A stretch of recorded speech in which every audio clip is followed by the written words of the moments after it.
carbon tax. Too bad that the carbon tax was the Liberal leader's idea. He first advocated as part of his 2006 leadership campaign. He said we need to put a price on carbon and that we have to burden other Canadians who are able to bear the energy costs.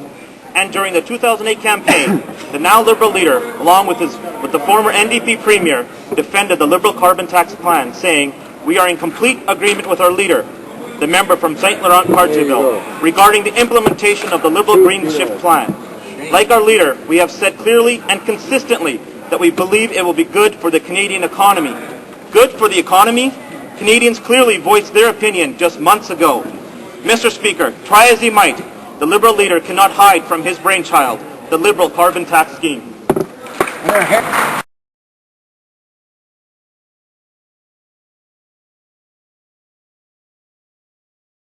This process with mass layoffs and losing their savings. What did this Prime Minister do? He was in total denial. First he said there was no recession. Then he said it was a technical recession. And now we find ourselves in the worst recession in a generation, Mr. Speaker.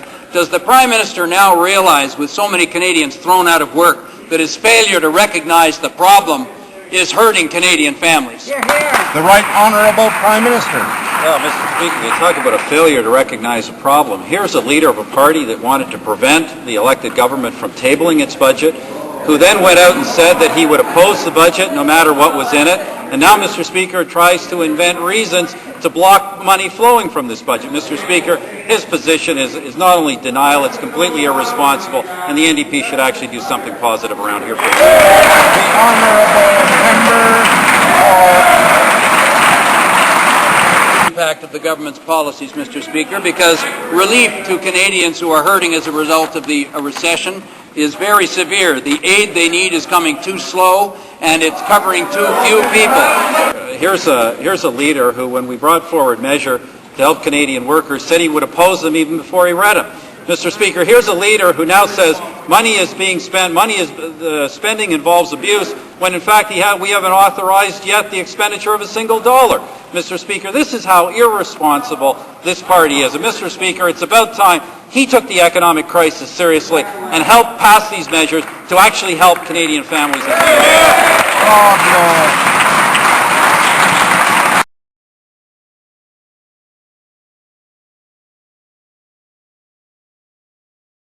Speaker, on February 19th, Prime Minister and President Obama met to discuss many of the issues facing not only our North American continent, but those of our planet. Both the Prime Minister and the President agreed in a U.S.-Canada clean energy dialogue that will cooperate on several critical energy, science, and technology issues in pursuit of a clean environment. Can the Prime Minister please update the House on the progress taken since this is very important in this historic meeting? Honourable Prime Minister. Mr. Speaker, the Minister of the Environment is in Washington today in order to pursue the dialogue on clean energy concluded between our governments when President Obama came to Ottawa. Well, in Washington, with regard to the clean energy dialogue, the Minister of the Environment will talk to the American administration about the expansion of clean energy research, the development and deployment of clean energy technology, the promotion of clean and renewable energy sources like hydroelectricity. This is an important initiative between our governments and one we hope will be a model for the rest of the world in terms of climate change. Honourable Member for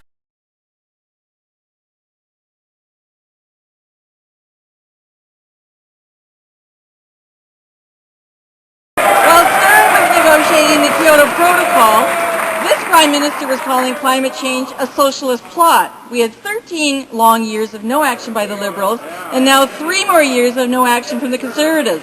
Now the Minister claims he's in sync with the Obama administration.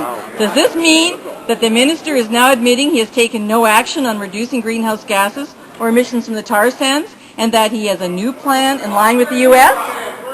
The Honourable Parliamentary Secretary to the Minister of the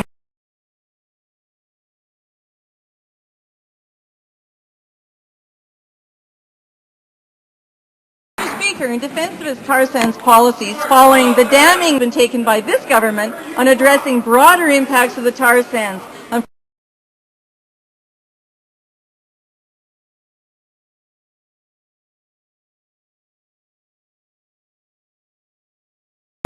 intends to introduce legislation that will see the ban of the Canadian seal hunt, while a senior advisor to the Liberal leader, Warren Kinsella, calls the seal hunt appalling.